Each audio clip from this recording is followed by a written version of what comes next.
Então, duas características tremendas a nossa irmã Abisag tinha. Primeiro, cuidava do rei, que é a palavra sacã. E segundo, é a palavra servir, que é a palavra sarap. Aqui a gente vai entender o diferencial da história de Abisag. Que Abisag, ela, apesar de ter casado com Davi, mas a Bíblia não fala de relacionamento, né, marital dela com Davi. Qual é a função de Abisag na vida e na história de Davi? A função que nenhuma das 6 esposas de Davi tiveram. A função de Abisag é a função de adorador. A Bíblia descreve essa mulher cuidando do rei como servo, cuidando do rei como escravo, cuidando do rei, número 1, sem exigir os seus direitos legais. Abisag como esposa de Davi, como a rainha e a 7ª princesa do palácio, ela poderia exigir tudo o que cabia a ela dos direitos da sua, vamos dizer assim, do seu nome de esposa de Davi. Mas o que me destaca na história, o que me impressiona na história de Abisag, é que ela serve a Davi não no contexto de esposa que exigia os direitos do marido, mas ela serve a Davi como escravo. Aqui está a figura da igreja verdadeira, genuína do Senhor Jesus na terra. Não é uma igreja que barganha com o céu. Uma igreja que diz, eu vou orar porque Deus vai aumentar meu salário. Eu vou orar porque Deus vai me curar. Eu vou orar porque eu vou receber isso. Tudo isso é consequência. Bênçãos são consequências da salvação. Porém, não é prioridade do céu as coisas, as necessidades da terra. As necessidades são consequências. Respostas que Deus dá para a sua igreja. Porque Jesus falou em Mateus capítulo 6, ele sabe das nossas necessidades. Jesus falou até questionando, ele disse, olha, se fosse preciso, na verdade, nem é necessário vocês falarem o que vocês precisam, porque o Pai conhece tudo. Vocês falam para aumentar a fé de vocês, mas o Pai conhece cada uma das necessidades de vocês, e o Pai suprirá. Né? Aí Jesus fala, buscai primeiro o reino de Deus, e as demais coisas vos serão acrescentadas. Na verdade, eu vejo em Abisag alguém que não barganha com Deus. Eu vejo a figura da igreja que serve a Deus sem interesses. Serve a Deus pensando no céu, como diz Colossenses 3:3. Buscai as coisas que são do alto e não as coisas que são da terra. Eu vejo na figura de Abisag alguém que está desprovido de si próprio.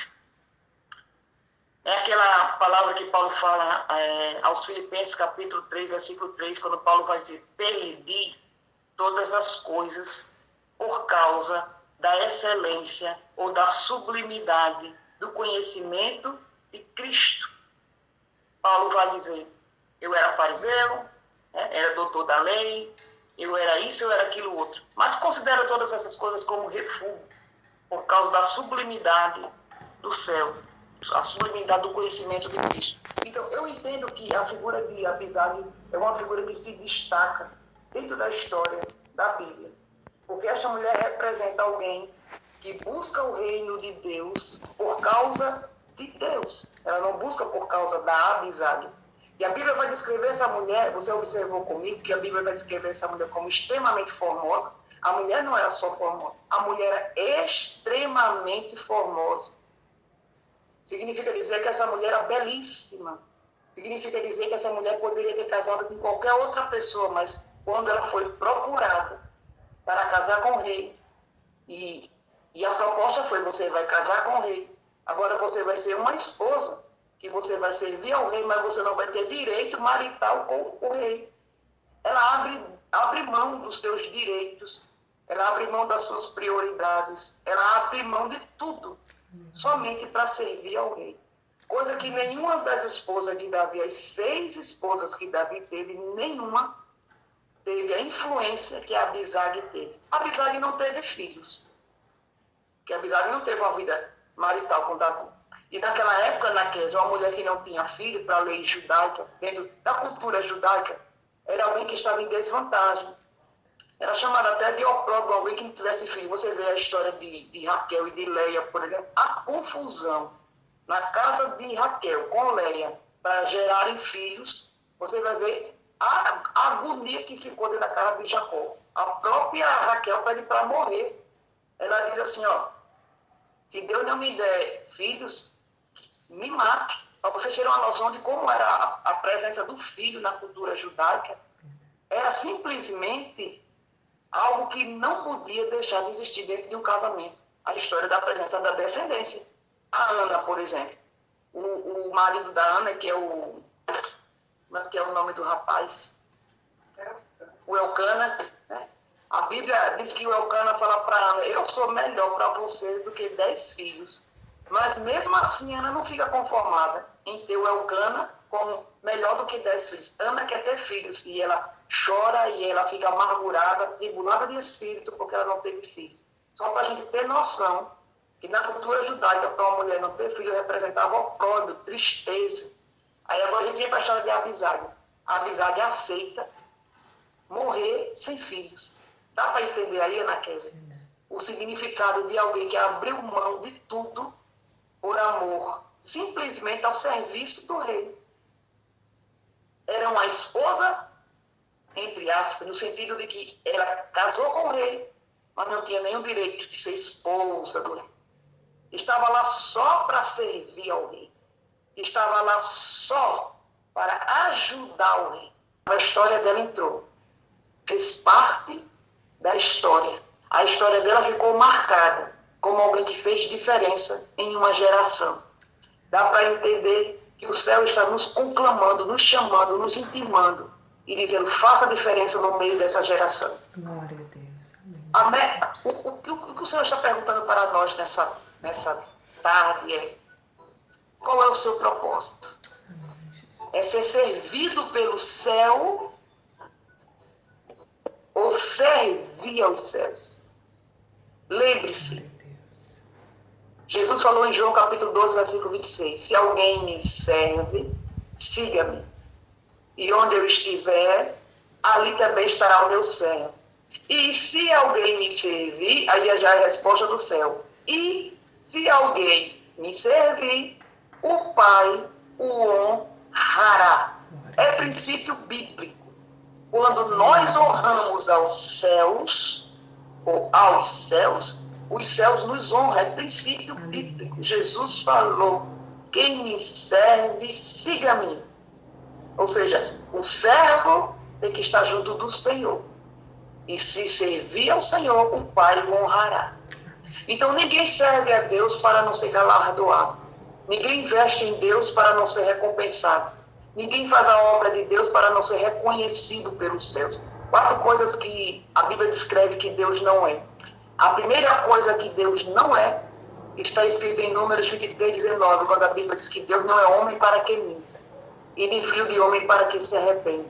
A segunda coisa que Deus não é, está no Salmo 89, 35, quando a Bíblia diz que Deus não é falso. Diz a Bíblia, jurei eu por minha santidade e serei o falso a Davi.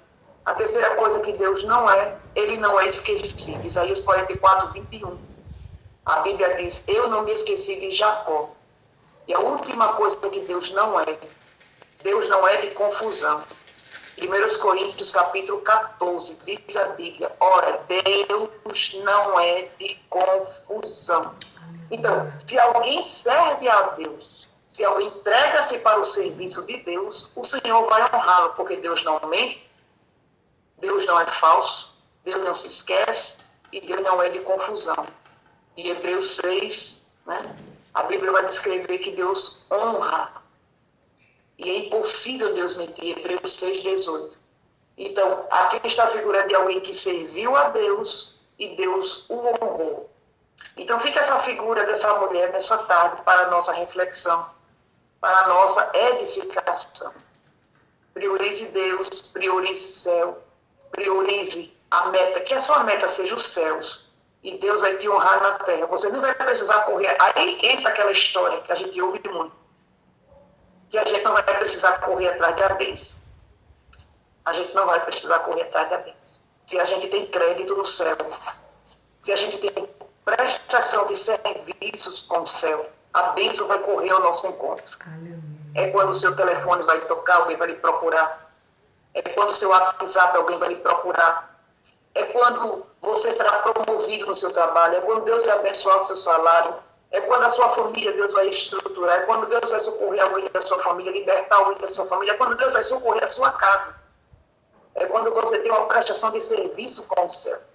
Então você não precisa correr, fazer campanhas e isso, aquilo outro, aquilo outro, aquilo outro.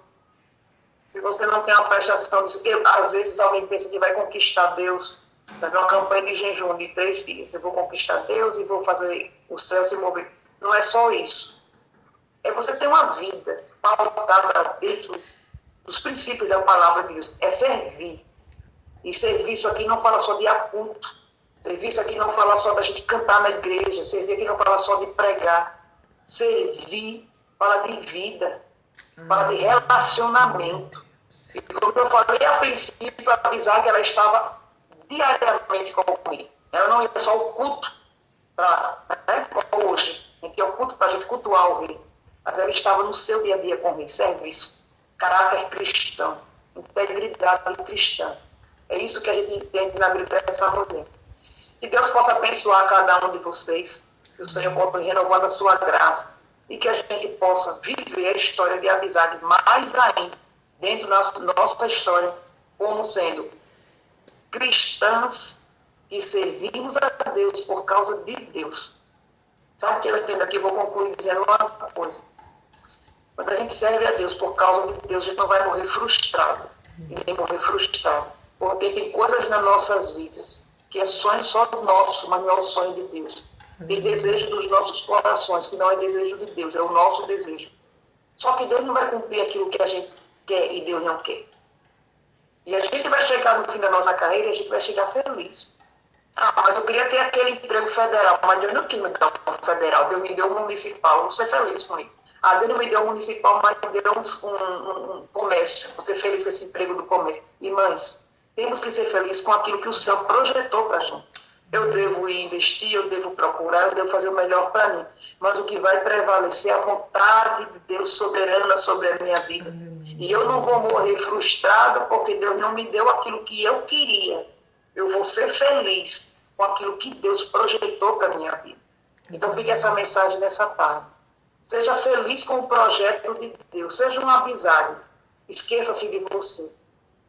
Esqueça dos seus sonhos no sentido de você fazer prevalecer a sua vontade. Você tem sonhos e os seus sonhos, se for os sonhos de Deus, pode ter certeza. As coisas vão acontecer. De um jeito ou de outro, Deus vai fazer as coisas chegarem na sua mão. Mas lembre-se, o que mais importa na sua história é você viver o projeto de Deus.